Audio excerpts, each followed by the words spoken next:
thoughts.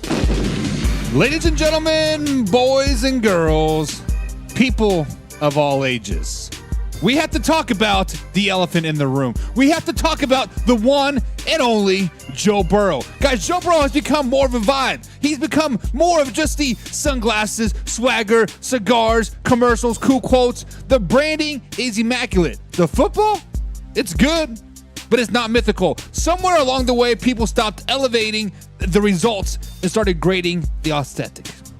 Here's the problem. When you peel back the hype, Joe Burrow lives on a short list of quarterbacks who got the external excuse. Bad offensive line, excuse.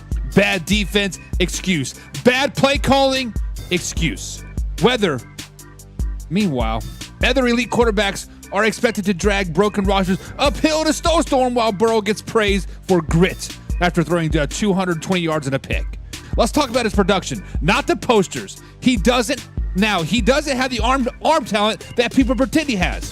He's accurate, yes. He's poised, yes. But the ball doesn't explode off his hand. He's not bending coverages with velocity. He needs a clean read and timing, which is fine, but that's not the generational, the efficient. That's the difference. Now the playoff narrative. One Super Bowl appearance that ended in a loss, and somehow he has stretched it into a career resume. He didn't dominate that run. His defense carried them in those games. His kicker bailed him out. Yet the story became Joe Burrow owns Mahomes because of one January night that required overtime and a whole lot of help. Funny how that reputation stuck while Mahomes keeps collecting Lombardis like he's saviors, or like souvenirs, I should say. Then there's a durability issue that nobody wants to talk about. Year after year after year, something is wrong. His knee, calf, wrist. You can't crown someone top tier if their availability is a yearly coin flip. Toughness isn't limping through seasons. Toughness is being there, consistency, and when it matters. The most telling part, swap Burrow with any other good quarterback, and the Bengals probably look the same. Swap him with a truly elite guy, no excuses quarterback that the team becomes terrifying. That gap matters. Yes, Joe Burrow is good. He's very good. Franchise good. But the way he's talked about, the reserves are for quarterback who bend season to their will, not ones who need everything aligned to be just right. Guys, right now, Joe Burrow isn't overrated because he's bad. He's overrated because he's treated like something hasn't proven he is yet. And eventually, the sunglasses come off. And eventually, Joe Burrow will be exposed to exactly who he is. Mediocre at best. Cue that intro. Are you ready for the best damn NFL show on the planet? Man Hour Nation! Rise up. Wrong one. Yeah, hey, let's go. Hitting that gridiron, we going hard, we running the plays. You know the vibe, only the strong survive. Gotta keep your head in the game. Talking NFL, uncut, straight raw. Steady bringing that sauce. We about to take off. Get it hype, this man, our sport talk. Yeah. From the quarterback to the lineman, everybody bringing heat. You don't really want to try them. Hey, who gon' win? It's a battle of the giants. This show is the flyest. Nobody can deny it. This is Man Hour. Sport Talk. Man Hour. Sport Talk.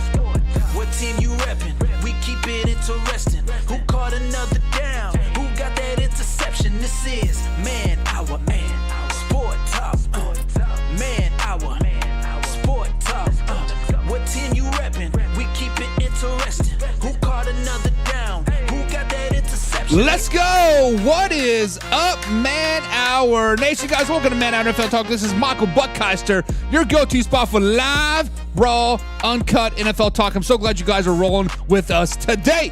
Before we jump to today's action, guys, head over to manhourradio.com. That's where you'll find all of the exclusive merchandise, the freshest blogs, and everything that's happening with the Man Hour show. So, guys, if you're rocking the Man Hour, that is the spot to do it. Guys, make sure you hit the like button, hit the share button, of course, subscribe as well so you never miss a live interactive show. That's the easiest way to stay plugged in with us so you never miss a live interactive show. But if you want the full man-hour channels, guys. Become a Picks and Pundit. There's a members-only community where you get free entry into weekly NFL pick'ems, giveaways, exclusive merchandise, and bonus live stream that only the Picks and Pundits get. So if you want that next level access, guys, join the squad today. And now remember, this is a live interactive show. So drop your thoughts, your opinions, and your hottest takes down below, because I want to hear from you. I want to hear you, Noah Explorers. Let me pop that chat up there. What that Noah Explorer says, yo, yo, yo, yo. Why is the chat not working? Pop-up chat. Pop-up chat. So guys, as you guys know, we are not in the normal studio today. We're actually in my dining room. There it is. It finally popped up. What is up, Noah? What is up? What is up? Guys, we're not in the normal studio. Studio C is getting the expansion, getting ready for the 2026 NFL season. But nonetheless, guys, we are live, we are raw, and we are uncut, just like we are every Monday through Friday at 7 p.m. East Coast time right at YouTube.com. Now, guys, this is Black Monday. And if you guys do not know what Black Monday is where the NFL landscape starts to take shifts, right? Coaches get fired, GMs get fired, and we start to see a big shakeup in the NFL world, and that's exactly where we are at today. And today, guys, it is Black Monday, and we have seen some stuff go down. We have seen Pete Carroll get fired. We have seen Raheem Morris get fired. We have seen Jonathan Gannon get fired. Of course, the Giants lost their coach, Brian Daboll, earlier this season. Guys, people are getting fired left and people are getting fired right, and that's exactly where we need to start off there, right at the top. And one of the biggest surprises that I think a lot of people are talking about right now is Kevin Stefanski getting fired. Guys, let's get into this because the Cleveland Browns has officially fired Kevin Stefanski. And this one feels like a little bit of a shock more than the final page of a book that knew the ending.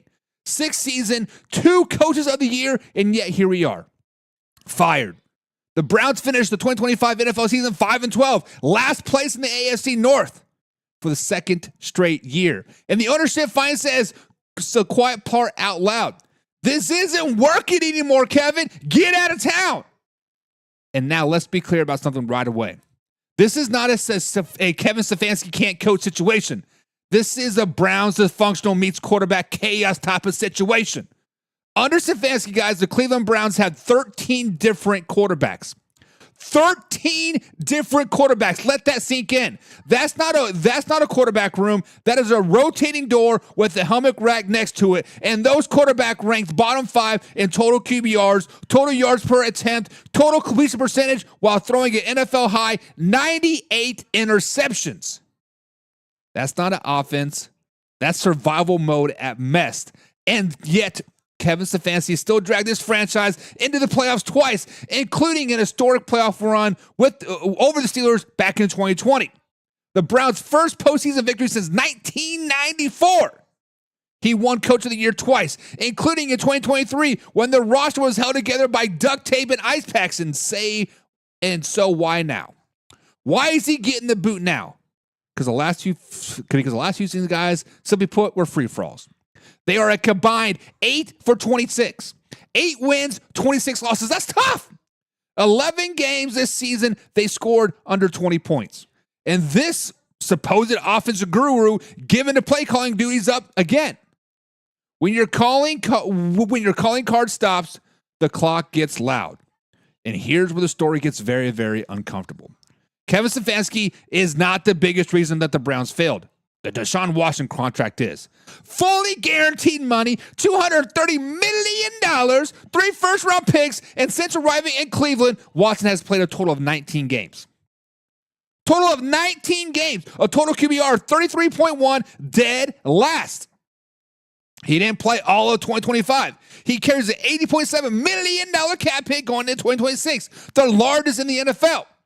And league sources have already said he'll be on the roster next season. So let's start pretending this firing resets everything. Andrew Berry says the Watson contract stays. The financial handcuff stays. This isn't a clean rebuild. This is a franchise trying to renovate a house while the financial is cracked. Jimmy Haslam says there is no breaking point. There is no breaking point. This just feels like it's time for a change. And this tells you everything. This just wasn't one bad decision. It was an accumulated frustration, mounting pressure, and fan base that is tired of patient speech. Kevin Stefanski exit with class, gratitude, and respect across the league. And I'll say this plainly. Kevin Stefanski will be a head coach again. Matter of fact, he's already got an interview lined up with the New York Football Giants. He will get a coaching job sooner than people think. The Browns, though, they're entering this reset mode without actually resetting. Is the biggest problem. So here's the question that nobody in Cleveland wants to answer yet. Is the Brown jobs even attractive if Deshaun Watson still is the plan for 2026? Is the Browns job even attractive if you're not going to trade away Myles Garrett? Is the Browns job attractive if you are just trying to take this mediocre team and make it into a Super Bowl contender? Because you can fire the coach, you can promise a young core, but until that contract stops controlling the future, this carousel doesn't stop spinning. And let me ask you this, man, Our Nation, before we wrap this topic up. Was the fire of Kevin Stefanski the right move, or is he taking his fall for a situation that no coach could fix? Guys, let's get into the comments and discuss your thoughts. This is a live interactive show. Now remember, we're live Monday through Friday at 7 p.m. right here at youtube.com/manhour. Now this is a live interactive show, so let your voice be heard. Now also on Black Monday, actually this is last night, Raheem Morris has got the boot. Raheem Morris got the boot. Guys, let's talk about the Atlanta Falcons. Because the Atlanta Falcons have officially hit the reset button. They fired Raheem Morris and general manager Terry Frontnet after back-to-back disappointing seasons. And before anybody gets emotional, logistic, or starts posting heart emojis for effort and vibes, let me say this clearly. This move is late. It's not shocking. Matter of fact, it should have been done probably last season. Arthur Blank said the quiet part out loud. There were a few good people, respectable people, but the results didn't match the expectations. And in the NFL, eventually the scoreboard speaks louder than the character references. 8-9 this season. No playoffs since 2017. 8 straight seasons without a winning record. That's not a rough patch. This is a lost era. And here's the part that matters. I said this 4 weeks ago. Raheem Morris was out.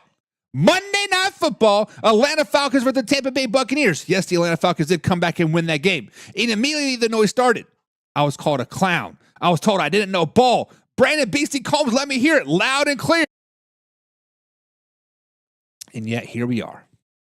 That Monday Night Football win didn't change the bigger picture. It just delayed the headline. Because when ownership looks at the whole body of work, not just an emotional comeback, the conclusion was already written. 16-18 under Morris. A 6-3 start season that collapsed last season. A roster with talent that never fully aligned. Players loved him. Drake London wanted him back. B. John Robinson vouched for him. Jesse Bates spoke up. And that's what makes this even harder. Not wrong. But liking your coach doesn't equal winning with your coach. Now let's talk about Terry. Because this isn't just about a coaching failure. This is the quarterback failure. This is the general manager failure as well. Since Matt Ryan left, Atlanta Falcons has spun through Marcus Mariota, Desmond Ridder, Taylor Heinicke, Kirk Cousins, now Michael Penix Jr. That's 5 different quarterbacks, 5 different plans, 0 stability. You signed Kirk Cousins, fresh off a torn Achilles, to a $100 million contract. Then 6 weeks later, draft Michael Penix Jr. 8th overall. That's not alignment. That is an organizational whiplash. What is going on with ourselves? Kirk Cousins starts hot, fades, get benched. Michael Penix shows flashes and tears ACL and is out 9 to 12 months. And suddenly you have no presence and no clear future.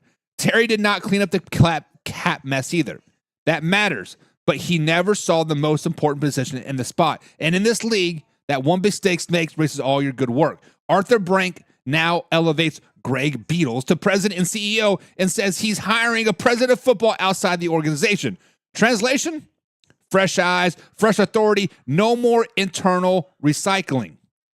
The Falcons are finally admitting to what everybody else knew. This franchise need a full reboot, not another past job.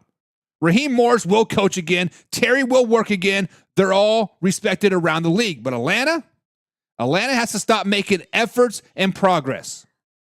Because 4 straight wins at the end of the season to a lost season doesn't erase years of spinning tires. So, Man Hour Nation, let me ask you this question. Was this the right reset for the Falcons, or did the Falcons wait too long and waste another prime years of talent?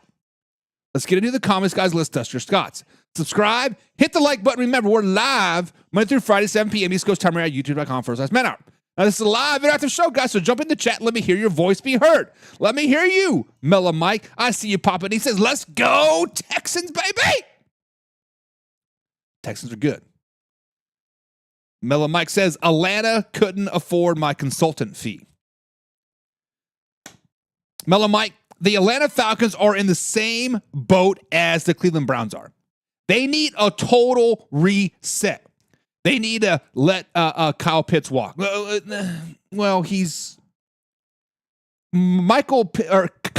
Kyle Pitts had a little bit of better of a year, but you don't want to sign him long-term. Either franchise tag him or let him walk. Do not sign him long-term. He has not proven shit to you, right? Let Kirk Cousins walk. Get him out of town. Michael Penix Jr., we don't know what to do in our hands, right? Daddy, what? Are you doing right?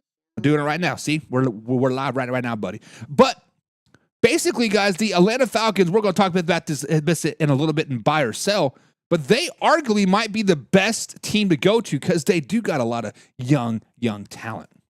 Mellow Mike says the best thing Atlanta could do is hire Kevin Stefanski ASAP. Kevin Stefanski's got a lot of mojo like around him. I heard the Tennessee Titans are considering him. He's already got an interview lined up with the New York Football Giants. The Las Vegas Raiders should reach out to him as well. Hell, the Dallas Cowboys should probably reach out to him as well. Matter of fact, any other team in the AFC North should be reaching out to Kevin Stefanski right now. Get it. Mellow Mike says the tight end draft is deep. Pitts is in the pits.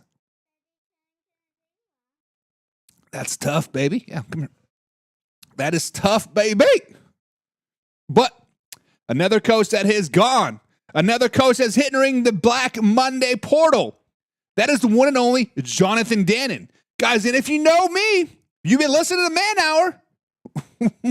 Jonathan Gannon should be no surprise to nobody. Absolutely nobody who's been paying attention to Man Hour instead of arguing vibes on social media. Guys, Jonathan Gannon is out after a 3-14 season, the worst year in modern era of the franchise. His final record in Arizona, 15 wins, 36 losses. That's tough. No playoff appearance, never finished higher third in the NFC West. And this year, it wasn't even competitive football most weeks. They were 0-6 in the division, getting their asses waxed. Now, let's say this part clearly because this matters. Because this is another coach that I had on the hot seat before the season started. And when Kyler Murray was benched for the rest of the season, I said it out loud. I turned the hot seat into a pressure cushion. And what happened? Oh, man, my man BC Combs called me a clown. I was told his job was safe. I was told I don't know ball. Same script, different reason. Look, Buck is right again. Look at this, baby. Once again, the league told you I was right. Jonathan Gannon came to Arizona with a defensive reputation. He was fresh off a Super Bowl run with the Philadelphia Eagles defensive coordinator. Top 10 scoring defense, elite metrics, big expectations. None of it translating. Since 2023, the Cardinals have ranked 30th in points allowed, 28th in yards allowed, and 31st on third down. That's not a rebuild defense. That's a regression defense. And the AFC West, forget about it. Gannon went 3-15 against the division, 0-6 versus Seattle, 1-15 versus the Rams, while the Niners, Seahawks, and Rams all went to the playoffs this year. That's just not bad luck, guys. That's being outclassed, outcoached, outplayed.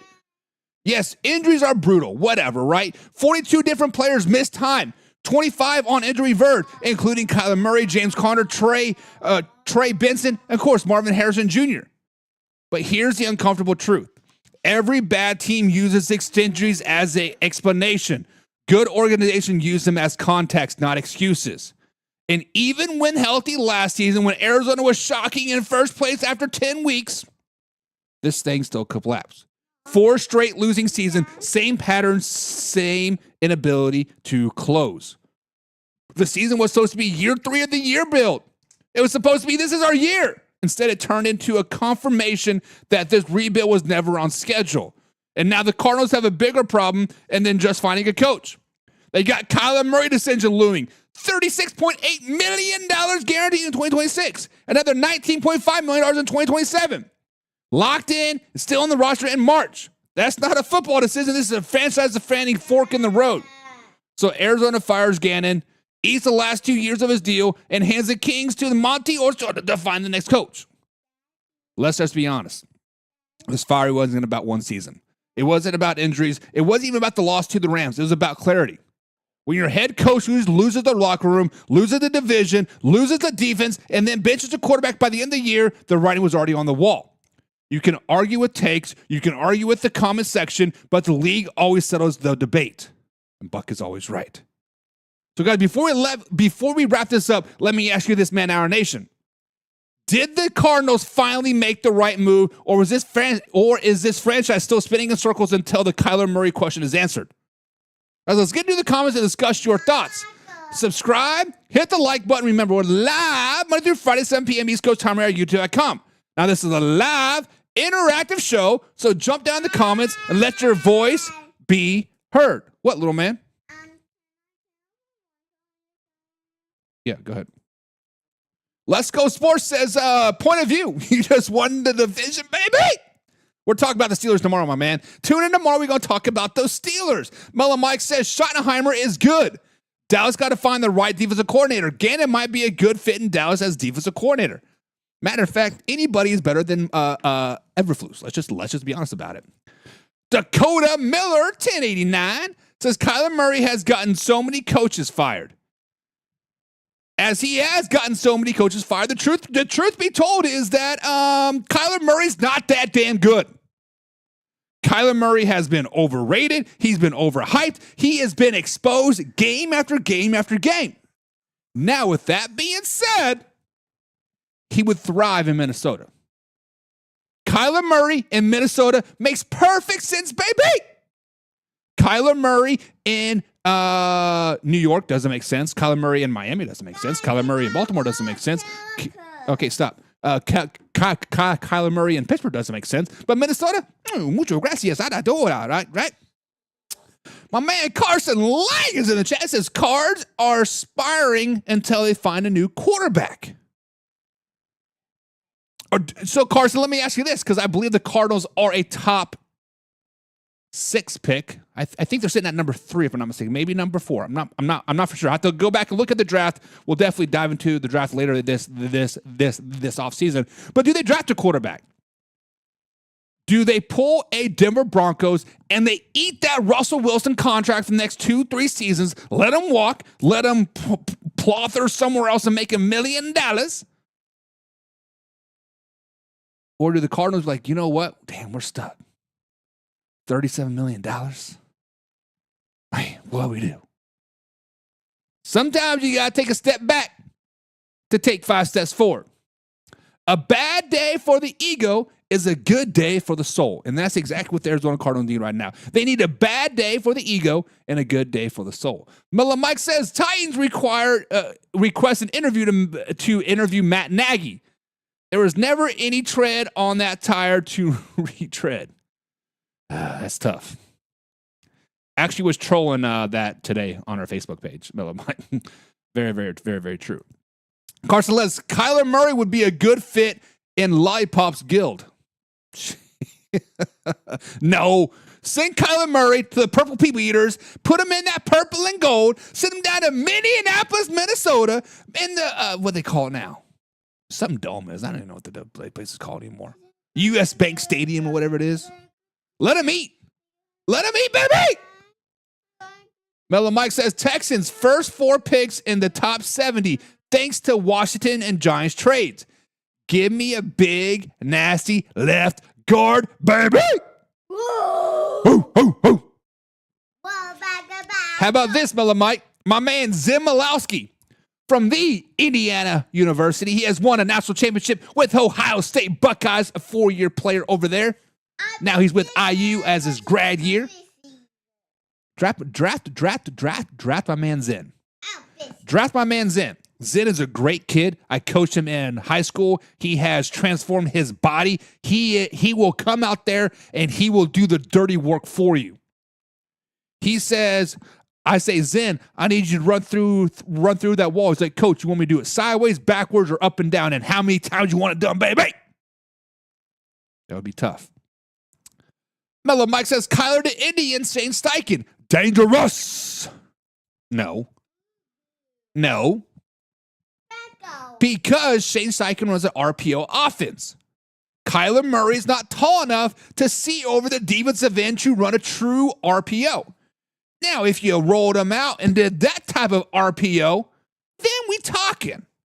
But come on, the Indianapolis Colts better do Daniel Jones right. Give him them the Bills, y'all, and maybe they make the playoffs. Carson Lang says the Cards are not going to swallow their pride. The only good move from Kyler in his contract is done. They're going to shit the bed until then. And you know what, Carson Lang? I'm not mad about it. I'm not mad about it at all, baby. Because when I first started doing this podcasting thing, right, I was a guest on somebody's show. Forget what show it is. But it was at that time when the Arizona Cardinals had Josh Rosen, a top 10 draft pick. I believe Bruce Arians was the coach that year as well. Both let them go after 1 year. Josh Rosen out of town. Bruce Arians, because they wanted Kyler Murray and Cliff Kingsbury. Ever since that point in time, the Arizona Cardinals have been dead to me. Ever since that point in time, I have wished ill will on the Arizona Cardinals. Ever since that point, I have been right about the Arizona Cardinals. Flashback to that 2023 NFL season. Flashback to that season when they started off, 8-2, 9-1? They were rolling there. Oh, we here, baby. Green Bay Packers coming to town. I believe it was Monday Night Football. They flexed that ass, baby. I sat here on the Man Hour with my man BC Combs to the left of me, and I said, the cracks in the Arizona Cardinals are showing. They didn't win the game for the rest of the season. They finished with a losing record. They missed the playoffs. Once again, I was called a clown. Once again, I was called, I don't know ball. Once again, I said I'm just a hater. Buck knows ball, baby. Buck knows ball. Mellow Mike says, Buck, as a man without a horse in the race, who you rooting for in the playoffs? And what about them Packers? Where's Shay hiding? My man Shay will not be on the show for a while. We might do a co-host show sometime this week, depending if Studio C expansion gets done. We'll see how that goes. But me personally, I would like to see the Houston Texans and the Jacksonville Jaguars battle it out in the AFC Championship. Winner take all at that point, right? I'm not for sure. Can it happen? I think it can happen, right? I'm not for sure. I think it can happen. But if it happens, I have to look at the bracket and see how the numbers line up. But I want a Houston Texans, Jacksonville Jaguars, AFC Championship run. Winner take all. Now, my man Carson Lang is the Buffalo Bills fan. And right now it's time for Josh Allen to shit or get off the pot time. I wouldn't mind a Buffalo Bills run either. Just so Carson Lang can stop living in misery. Just so he can handle his recovery like a man. My man has shoulder surgery, bang. Get well soon. All right, go, bud. You're hurting me. But honestly, NFC, I'm happy with the Buffalo Bills. I'm happy with the Houston Texans. I'm happy with the Jacksonville Jaguars. Anybody but the Denver Broncos. Anybody but the LA Chargers. Anybody but the New England Patriots. Where's our man Bruins Prod at? Anybody but those. NFC, I'm rooting for the Panthers. Why not root for the underdogs, right? Why not root for the underdogs? But we'll get into more of that later this week when we do start breaking down the NFL playoffs. Carson Lang says, fun fact, Josh Rosen now is financial advisor things. I feel that is what every ex-star college player or 1 or 2 year NFL player does, is they go to work for Enterprise and do the intercader car thing, or they do some type of financial advising stuff. Just that is just what they do. Go play Madden, bud. Go. Mellow Mike says Jag's going to jag to the Buffalo. Let's hope the Jaguars and Trevor Lawrence do a little bit better. A little bit better than my man Pete Carroll, because guys, Pete Carroll is a one and done. Guys, let's rewind this tape a little bit. Because the Las Vegas Raiders have officially fired Pete Carroll after just one season. And this went about the opposite of the plan of as humanly possible. Guys, Pete Carroll said they're going to win a bunch of games. They said they were going to go to the moon, baby. Instead, they won 3. 3-14. Worst season of his coaching career. 9 double-digit losses, 2 shutouts. And Pete Carroll is out 17 games into his 3-year deal. Now, let's flash back to this offseason because this part matters, right? I said it then, and I'll say it again now. This was a bad hire. The Raiders were reaching. They said the timeline didn't match the roster. I said Geno Smith signing into plus the Pete Carroll hire was going to blow up in their faces. And what happened? Once again, I was called a clown. I was called a hater. I was told I don't know ball. Some greatest hits album. Now look, it wasn't bad luck. This wasn't a bad alignment. Pete Carroll walked into Las Vegas believing his resume alone could fast forward a rebuild. Super Bowl champs. 9 seasons with double-digit wins. One of the most respectable coaches in the last 20 years. But this wasn't Seattle in 2012. This wasn't USC. This was a Raider roster that was near ready. Pete Carroll immediately said he was blindly optimistic. And the league reminded him every single Sunday how far his team away actually really was. The offense was a mess.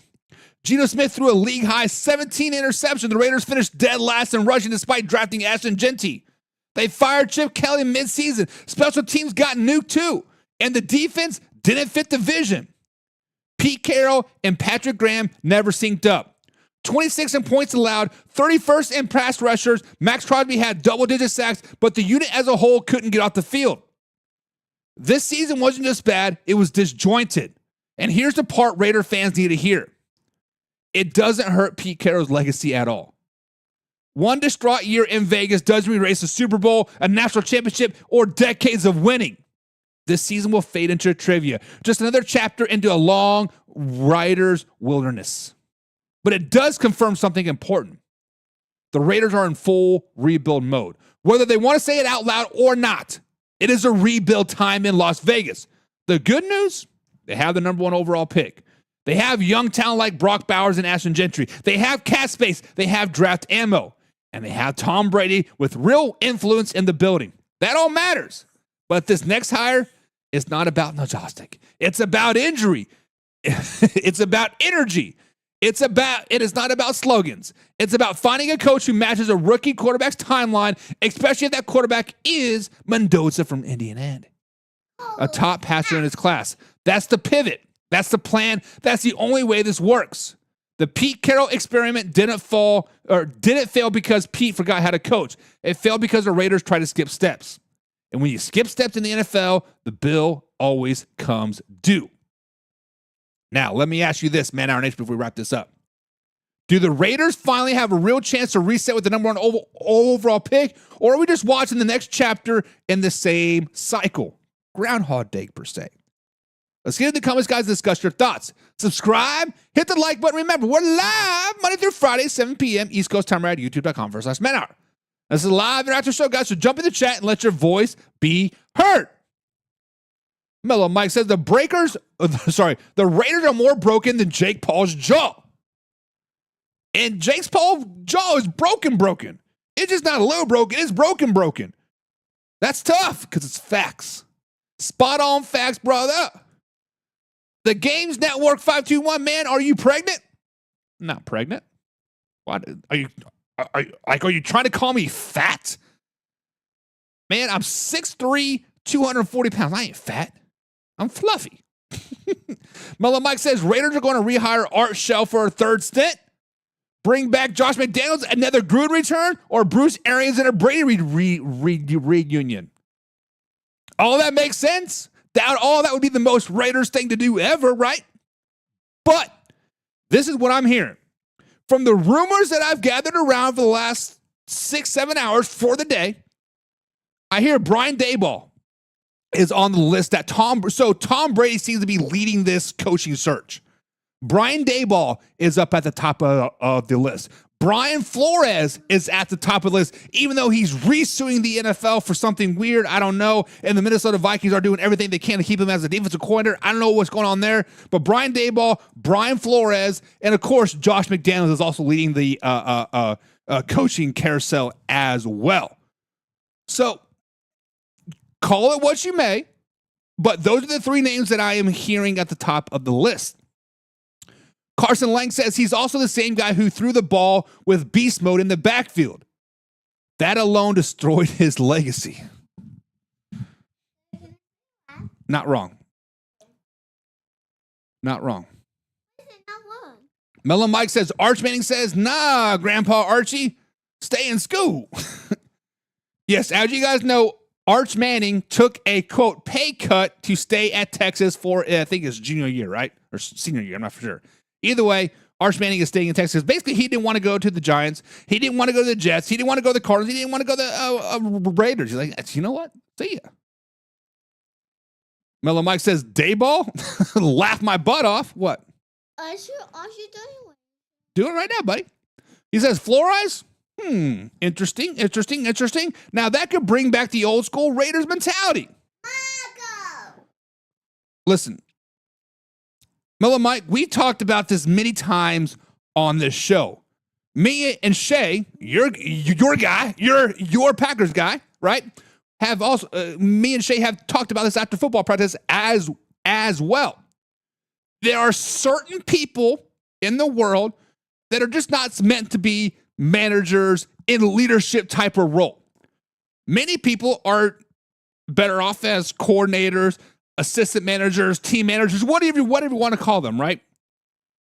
I think Brian Flores falls into that category where he is a great coordinator. Matter of fact, I'd probably put him as a best defensive coordinator right now in the NFL. Was not a very good head coach. I don't know if he can if he can't control the room, if he can't do this, or it just like he has too many irons in the fire. I don't know.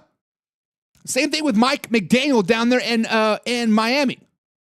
He was a great passing game coordinator. He was a great offensive coordinator in San Francisco. Now, you can say he turned on his head coaching hat after Tyreek Hill got injured, whatever, yada, yada, yada. But the simple fact of the matter is he's not a very good head coach either. But if it truly is Tom Brady leading this coaching search in Las Vegas, if it is truly Tom Brady leading bringing in the candidates and interviewing them, look for an old Patriots guy. Look for Brian Daboll, Flores. Look for a Josh McDaniels, right? Look for somebody in that Belichick coaching tree back when Tom Brady was there. Those are the hires that you want to keep an eye out for. Mellow Mike says, Flores got railroad because he refused to tank in Miami. Last year, winning record with parts from a scrap pile. Yes, Brian Flores, quote, got railroad because he didn't want to play ball. However, he still lost. Carson Lang says, you put Flores over Spags? Yes and no. Spags is a great big game coach. Spags is a great coach to dial up pressure. Spags is a great coach that when you need to stop this person, he will stop that person, a.k.a. Saquon Barkley last year in the Super Bowl. However, this year he showed a little holes, right? When you don't have elite talent or that depth, yeah, right? Now, you can say the same thing about Brian Flores, right? But it's kind of like a 1A, 1B. But if I'm a betting man, I'm going to put Brian Flores over Steve Spagnuolo right now. Yes, I will. Carson Lang says, Bill Belichick, the new Raiders head coach? No. I think that ship has long sailed. I think Tom Brady and Bill Belichick legitimately probably hate each other. I think that's what it ultimately comes down to. I think they legitimately hate each other. But guys, it is time for the little segment we have to call Buy or Sell. Play it. Buy or sell.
You got Aston Gentry, who legit running back if he gets help. You got Max Crosby, one of the best defensive players in football. Let's talk about Max Crosby because this matters. Guys, Max Crosby is pissed, and that gives the next coach leverage. You build around him as your defensive cornerstone, or you trade him for a king's ransom and load up on multiple first-round picks. Either way, you got flexibility. And flexibility currency is in NFL. This job gives a coach a chance to make a massive splash immediately. Now, this is where the sell side starts screaming. The Raiders are a mess. They hired the oldest coach in the NFL last year. They traded away a 35-year-old quarterback and went 3-14. That's not bad luck. That's organizational dysfunction. There was never a plan. There's never a timeline. There's never patience. And now the coach search is being led by John Spytek. And, of course, Tom Brady, who is the greatest quarterback ever. He's the second greatest quarterback ever. But he has zero experience of running a coaching search. Let's just be honest. Mark Davis loves big names. Flash over function. Headlines over structure. And that's red flags. Because no matter how good the roster pieces are, if the ownership doesn't get out of the way, the job eats coaches alive. The franchise hasn't been stable in decades. Now the upside. There's absolutely is upside. There's a risk more than any other opening. A coach comes in, drafts his quarterback, trades Cosby, stacks picks, and fully rebuild. But that requires patience, alignment, a front office that doesn't panic. And the Raiders have never shown this consistently. The Raiders isn't a plug and play. It's a high risk, high reward. And every coach wants to bet his career, Mark Davis learning patience. So guys, here is my verdict. I am selling that the Raiders are the best coaching opening. They might be the most intriguing. They might be the most upside, but the best, no. Too much instability, too much history, too many warning signs. But man, our nation, what do you think? Are you buying or are you selling that the Raiders are the best coaching job available? Would you take the job if you were a head coach? Or is it a career trap? Drop your takes in the comments down below, guys, and let's talk. Subscribe, hit the like button. Remember, we are live Monday through Friday, 7 p.m. East Coast time at youtube.com/on Man Hour. Now, this is live and after show, guys. Let's jump in and let's start the debate. Carson Legs, I can't hear you. Yeah, my bad. Trip pushed the button. Trip pushed the button. Mellow Mike says, buy. Buy that Texans stock now, baby. Super Bowl champs. This team has no quit. The key word. They believe in D'Amico. That's preaching. Let's freaking go Texans. Mellow Michael says, Mark Davis shouldn't make any decision with that damn haircut. Facts. Mark Davis, you are a billionaire. A billion with the beat. You make billions upon billions upon $1 billion every year. You got a supermodel girlfriend that didn't know you were rich. And you got a 1970s Dennis the Menace haircut. Come on, man. Come on, man. Carson Lang is speaking facts. He said the Raiders are the Dallas Cowboys of the AFC. First of all, the Dallas Cowboys are the richest team in the NFL because of great ownership. The Dallas Cowboys are Super Bowl bound next year, baby. If the Dallas Cowboys would have made the playoffs this season, they would have been an easy smooth into the Super Bowl. Raiders would have been one and done. So no, they're not the Cowboys. Get out of here. My man John said in the chat, he says, what's going on, man? Our nation. Happy New Year's to y'all. John, this is officially the last day you can say Happy New Year's. It's 5 days past the first, so bada bing, bada boom, no more. But Happy New Year's to you as well, brother. And he says it is a trap. Career suicide. Do not go to the Vegas Raiders. You ain't going to last, baby. Miller Mike says the Giants are the best spot. You got Scabado. You got Jackson Dart. You got solid pieces. Missed on that defensive end. Can't find a damn meeting rooms. And guess what, Miller Mike? That is next up on the buy or sell. It is the one and only New York Football Giants. Guys, buy or sell. Are the Giants the best head coaching opening in the NFL? Now, this all sounds good on paper. This all, when you read between the lines, everything looks good, baby. But the paper lies to you. The papers lie. Let me start with the sales job because I got coaches, because I get why coaches would be interested. The Giants appear to have a franchise quarterback in place. Jackson Dart was the first-round pick in 2025. The organization is clearly committed to him. A new coach wouldn't be walking into a blind at quarterback. That matters. You got a solid running back, run with Scabado. You got a wide receiver who could be a top 10 in the league in the right system with Malik Neighbors. You got a defense that's loaded with young talent and pieces all over the place. And on top of that, you're holding the 5th overall pick. That's another blue chip player coming in immediately, making an impact. From a roster standpoint, this is not a teardown. It's a tweak and a little rebuild type of situation. Now let's talk about the Giants' reality. This is an underrated, dysfunctional organization. Yes, they got 4 Super Bowls. Yes, they are an iconic franchise. But since 2011, 0 NFC East titles. 2 playoff appearances and 4 head coaches in 10 years. That's not stability. That's chaos with the legacy logo. What? Yeah. Go play Madden. They still want patience. They still say they want to give the coach the next coach time, but history says otherwise. New York is a pressure cooker. When things go wrong, the noise gets loud fast, and the leash gets shorter and shorter, and then very short. Here's the biggest things with this job. Any coach taking this job must believe in Jackson Dart. You're not drafting your own quarterback at the top. You are developing somebody else's quarterback. That's great if you love Dart. That's dangerous if you don't. Yes, there's talent around him. Yes, he's exciting. But tying your future to a young quarterback in New York with the media and fan pressure, that's not the fate of heart. And this is where I land on this take. Buy or sell the Giants the best opening? No. They are one of the most appealing ones. Or sorry, they're the one more appealing ones compared to the rest of the market, absolutely. But winning in New York matters. The league loves the Giants. If you succeed here, you're a star. But that spotlight cuts both ways. This job probably looks better than it actually is, especially when you factor in ownership, history, and patience and expectations to reach every Sunday. Because I am saying that the Giants are the best head coaching opening. There's talent, there's quarterback, there's draft capital. But the function, the pressure, the historical leash keeps from being a job on the market. What do you think, Man Our Nation? Are you buying or are you saying the Giants are the best coaching job opening right now? Drop your thoughts in the comments down below. What? Where's my mommy? Mommy's at basketball practice. Go. Carson says, I will buy. They are the best available for a few reasons. 1, low expectations. That's false. 2, good basic key players. That is true.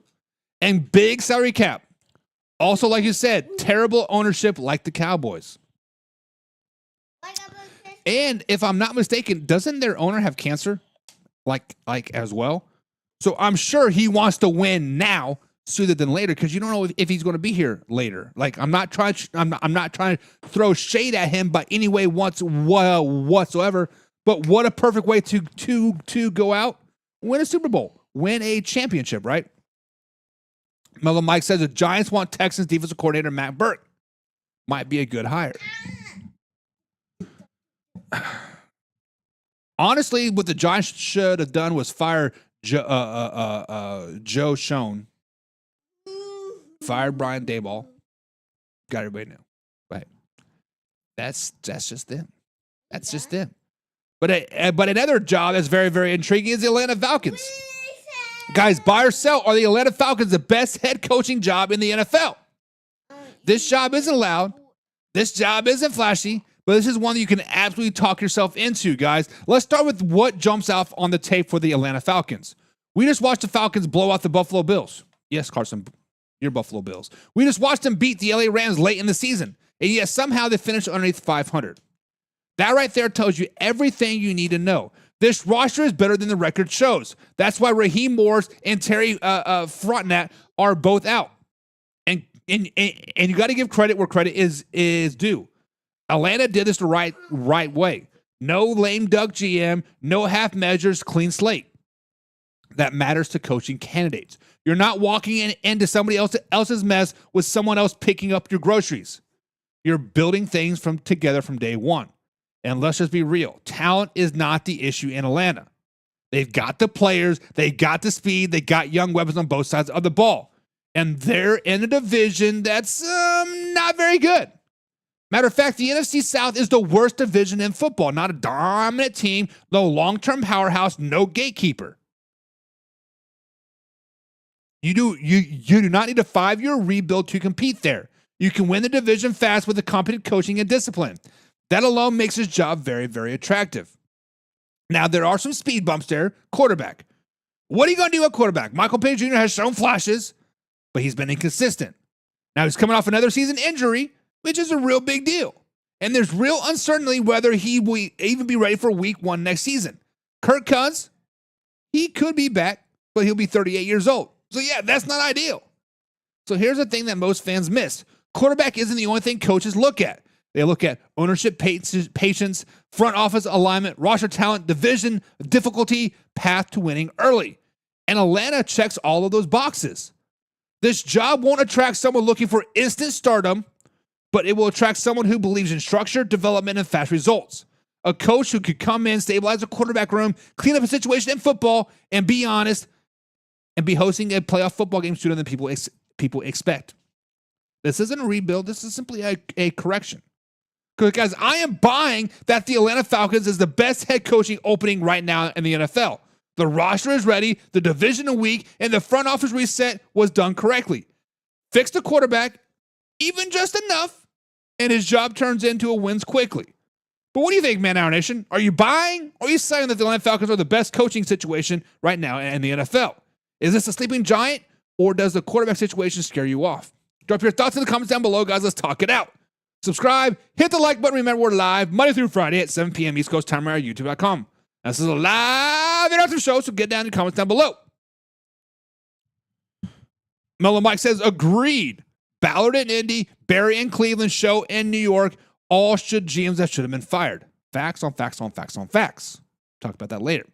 Carson Lang says, with the Falcons, you have to mess with the $100 million quarterback backup. But if all things are the most appealing to the openings, $100 million backup quarters money is a lot taken up. I believe he signed a 3-year, $100 million deal. First 2 years of it were guaranteed. Third year, optional. You kind of got a clean slate. You got a mid-round pick. You can get a decent quarterback. Franchise tag, Kyle Pitts. Bada bing, bada boom. Probably winning the division. Because the Saints aren't. The Buccaneers look suspect at best. They should be looking for a new coach here soon. Panthers? Bagazi. Joyce dropping the heart. What's up, Joyce? Mellow Mike says, Falcons, good skill position and off his line. Defense, Penix, might be a while before they're a compete. See, and that is just the point. Is the division is so bad that if you get a Kyler Murray, if you get a, do I dare say it, Trey Lance, if you get a J.J. McCarthy, hell, if you get a Patrick Mahomes, he wants out of Kansas City. Let's just say that the Falcons are closer than people think. The Falcons are really, they're one win away of being in the playoffs this season. They are 2 games of starting Kirk Cousins earlier to be in the playoffs. They're that close. They beat the Buffalo Bills. They beat the LA Rams when the Rams were battling for first place in the NFC. They're not terrible. They step up to the opponents, but they also step down to the opponents. A coach comes in and levels it out, bada bing, bada boom, to the moon, baby. James Frank says, I'm late, but Miles Godzilla Garrett. Can we say overrated?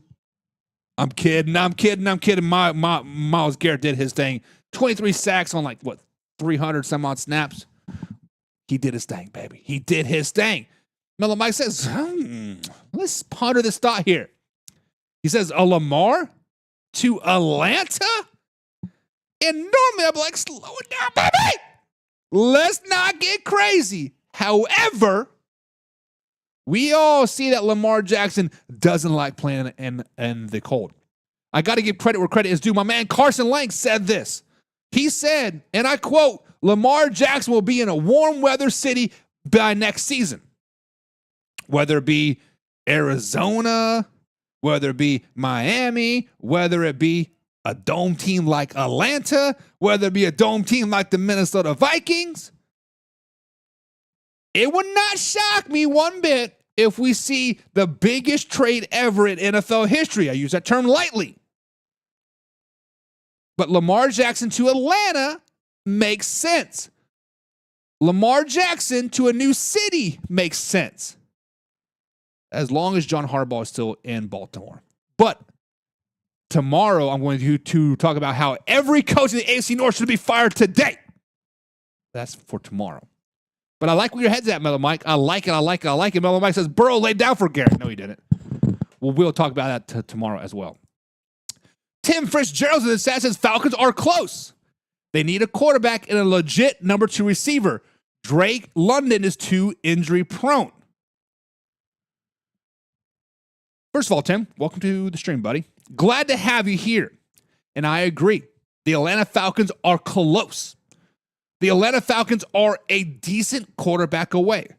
They need that bridge gap quarterback. Whether it is a Trey Lance. Let's throw another name out there. A name that has kind of shocked me this season, Mac Jones. We all see what Mac Jones did in San Francisco. We all seen Mac Jones elevate that 49ers team for 3 or 4 or 5 weeks, whatever it was. Without Mac Jones, the 49ers wouldn't be in the playoffs. Without Mac Jones, Kyle Shanahan might be looking for a job. But as far as Drake London being true injury prone, winning fixes a lot of injuries. Let's look at Christian McCaffrey for example. Every other game in Carolina, he was injured, right? He goes to San Francisco. Yes, he's had his injuries still, but he's been a lot more healthy than he was in Carolina. Winning cures a lot of things. Winning cures injuries. Winning cures effort. Winning cures money. Not any doubt about it, bills, y'all. Look, we just talked about Lamar Jackson. Look at Lamar Jackson. I think Lamar Jackson has been embellishing his injuries this season because the Ravens were not very good. And his MVP years, when they were a 13-win team, 12-win team, first round buys, playoff bound teams, never saw him really get injured. The minute things start to get a little bit difficult in Baltimore, oh, my hammy. Oh, my back. Oh, my finger. Oh, I'm sick. Winning cures a lot. Mellow Mike says, want to handle Pittsburgh and get Tomlin fired on Monday Night Football, baby. We'll talk about that. We will talk about that. James Frank says, Malik Willis to Atlanta. Give that man a chance.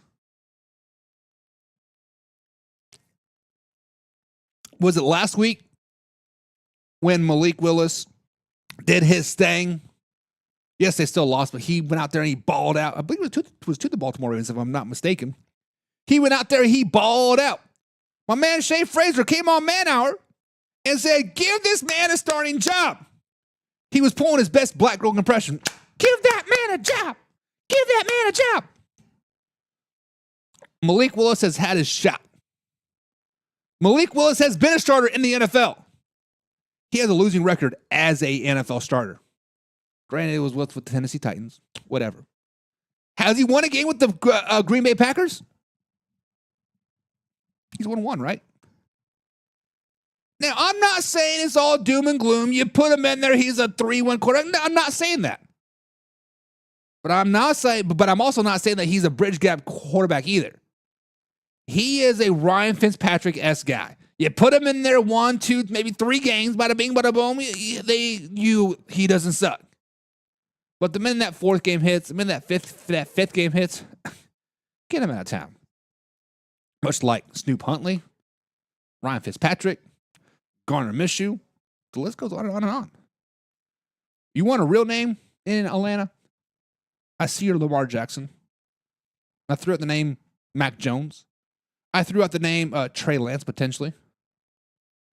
You know who I'd love to see in Atlanta? I would love to see in Atlanta? Will Levis. Give that man some mayo, give him the Georgia Dome, and give him the Dirty Bird dance, and oof, to the moon, baby. To the moon, baby. Mellow Mike says, man, Christian McCaffrey went to San Francisco in Super Bowls. Still lands on IR. Next $3. He was only on IR for 4 weeks. One time. Sheesh. Carson says, don't you shit on Fitz Magic. Facts are facts, Carson Lane. Facts are facts. What do you do for you in Buffalo, Carson? Below 500, if I'm not mistaken, as the starter. Mellow Mike says, Titans kill quarterbacks.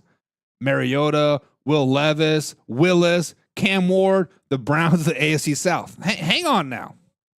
Hang on. They did do my man. Oh, why is his name slipping my mind right now? Ryan Tannehill. The man went from Miami to Tennessee and got better. Now, I'm not saying the Tennessee Titans are a good organization because they are a trash-ass organization. Ryan Tannehill was ascending every year, and I was like, get out of here. Mike Vrabel had him consistently 7, 8, 9, 10 wins. Hell, had him in the AFC Championship game versus the Kansas City Chiefs back in 2021. Get out of here. You're not good enough for us. Titans are pretty bad. pretty bad. Tim Fitzgerald says Drake May MVP, baby. Tim, I did not realize we had another Drake May fan up in this place here. But Drake May has put up some good numbers. Drake May has done his thing. And Drake May is definitely in the conversation. We'll have to talk about that Friday. Friday, when I got Shay on, we'll do a little co-host show. Me and Shay, well, let's say Friday, maybe Thursday, depending on how the day's situation, right? We'll talk about MVP. James Frank says they had a great coach when Tannehill was there too. Mike Vrabel. Carson Lang says Buffalo was in a bad spot with Fitzmagic. Everywhere he went, he won. On shit organizations. He won for 2 or 3 games. And then he shit the bed. Stop it. James says, whoa, slow it down, Tim. He says, Tim, bring that ass here, boy. Matthew Stafford is MVP. Matthew Stafford at 36 years old, throwing tutties to the left, throwing tutties to the right, throwing tutties down the E. Hell, he even threw a tutty going backwards. That is the true MVP. And Tim says, whoa. Matthew Stafford has more weapons. May has done more with less. I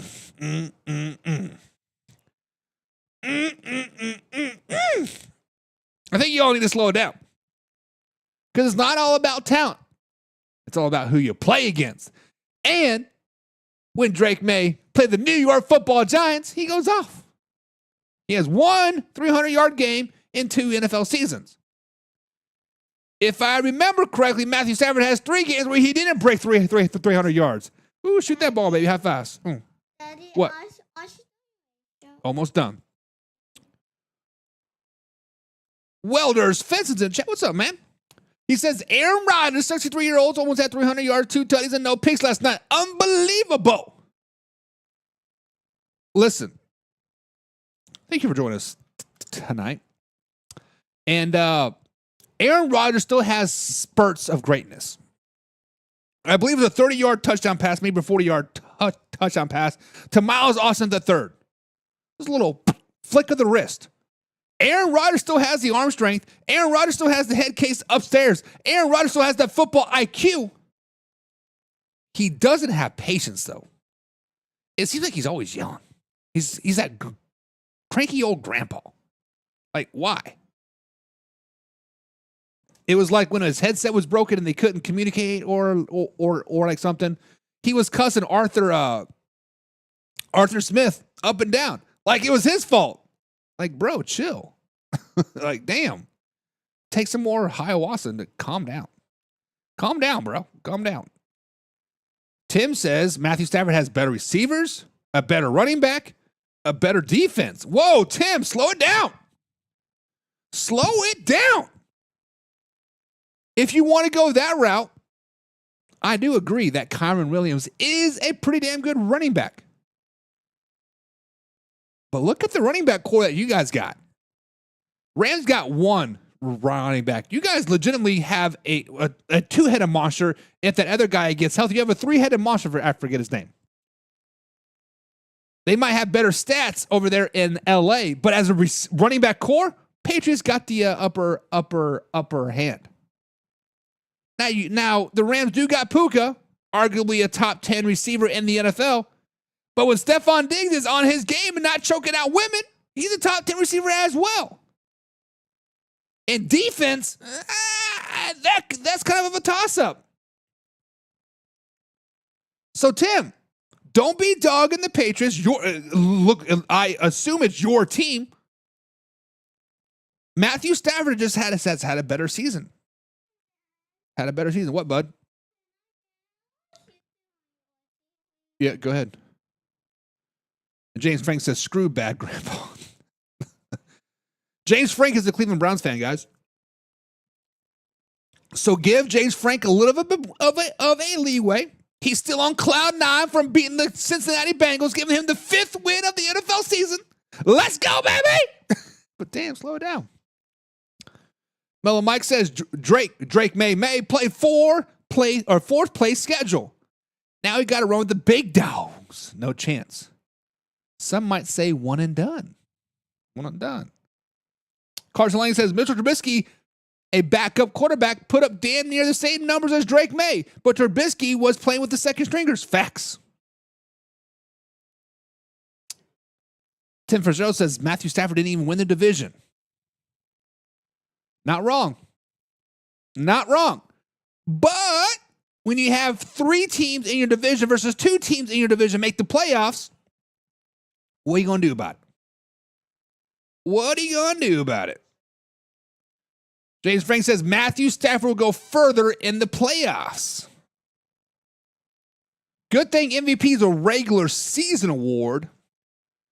So I think, first of all, I think we're forgetting what the MVP actually is. Now, most of us think it's actually the most valuable player, right? Who is the most influential player on your team to elevate that team? Where would that team be without said player, right? When you think of the New England Patriots and Drake May, I think the Patriots would still be a 12, 13, if not a 14-win team without Drake May. You put Mitchell Trubisky on there. You put a Tua on there. You put a Mac Jones on there. It was a very rely on our defense, short passing game, running the ball down your throat type of system. Now, let's not get it twisted. Drake May had spurts of greatness, right? He had that one play versus Miami where he threw the ball like 60-some yards to wide open Stephon Diggs right down the middle. Or to a Boudier. I don't know how to say his name actually, but I like to say Boudier. It sounds all proper and stuff. But he had spurts of that. Now, with Matthew Stafford, the Rams would not be where they are without Matthew Stafford. Matthew Stafford elevated everybody on that team. Devontae Adams now has led 3 different teams in receiving touchdowns. He doesn't do that without Matthew Stafford. The defense doesn't look elite without Matthew Stafford, keeping them off the field, keeping them fresh, right? Puka probably still does his thing. Kyron Williams still probably does his thing. But the Rams are a 500 team without Matthew Stafford. That right there alone makes you MVP. However, this is the NFL. And the NFL is the quarterback on the best team. Whether it's the NFC, whether it's the AFC, it's the best team and the biggest market with the quarterback. That gives you 2 names. It gives you Sam Darnold and Drake May. By that default, it's going to probably be Drake May. Does he deserve it? No. Carson Lang says, if we're talking about being done more than less than clear, Josh Allen is the back-to-back MVP. Allen has James Cook that's close to it. And I agree. When you look at true MVPs across the league, you have to throw Josh Allen out there. You have to throw Caleb Williams out there. Have to throw Dak Prescott out there. Patrick Mahomes, right? When you look at those 4 quarterbacks, those teams would be even worse than what they are without their quarterbacks. The Chiefs would not even have won a game. We saw how bad Gardner Minshew was for that 4 quarters that he played. Chicago Bears wouldn't be a second-place team in the NFC without Caleb Williams. Dak Prescott and the Dallas Cowboys would have not been a 7-win team without Dak. Those are true MVPs. Mellow Mike says, Rams got Kyron and big play Blake home. I didn't forget about Devontae Adams. We go here. Who won 4 games last season? Oh, the Patriots won 4 games last season. Patriots won 4 games with a coach that shouldn't be a head coach, with Jerron Mayo. Shouldn't have been a head coach. You take that same team from last year, Tim, meaning the New England Patriots from 2024 NFL season, put Mike Vrabel as a head coach. They're a 10-11-1 team. That's just what it is.